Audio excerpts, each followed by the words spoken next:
pegar aqui uns camarãozinhos pra nós pescar. Mais tarde tem um fritozinho. Pescador aí, Damião. Esse ali já tá trabalhando.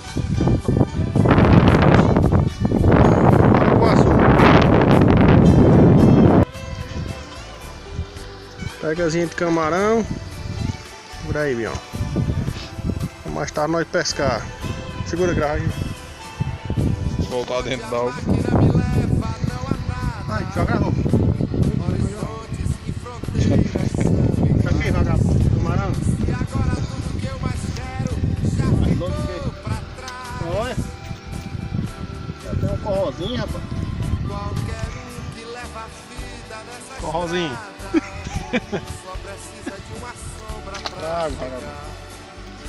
a saudade vai batendo e o coração dispara.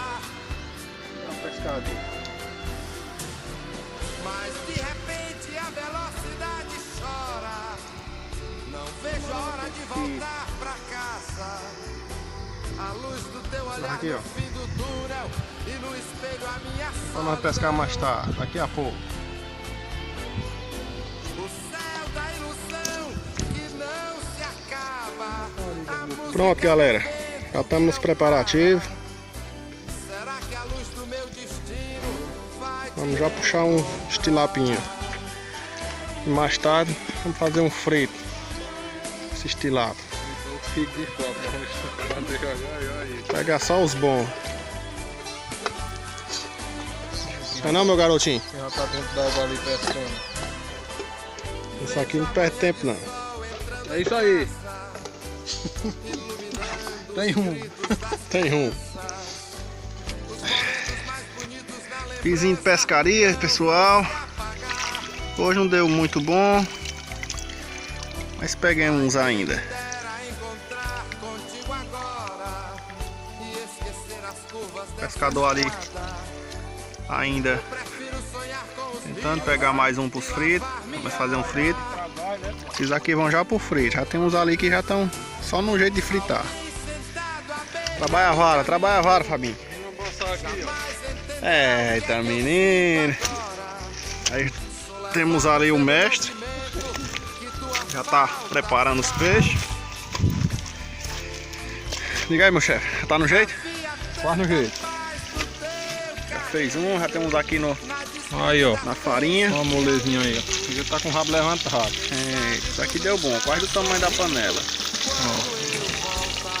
Vamos só virar. Opa. Eita. Tá meio Parado. Agora vai. Terminando de fritar esse. Tira aí. O ali já tá no jeito. Só no jeito de colocar na panela. Neymar Júnior. Deu certo aí? Nada ainda? Daqui a pouco vai ser aqueles ali, ó. Eles ali já estão só no jeito. Só esperando.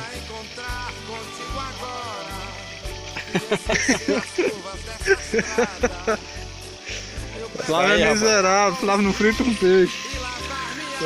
Até comeu dos outros, nós comemos tudo. Fritozinho na beira do açude. Estourou a bilha do olho. Coisa melhor não, viu? Água demais. Linda açude, né? Melhor ainda é, ó. A melhor parte é o que, Bião? Não é bom não, olha. Com arroz não presta não, agora com a cachaçinha. Eita, rapaz. Será que nosso amigo ali quer? Quer, amigão? Não, pode estar comendo teu peixe. Dá um empurrão melhor aqui. E pronto.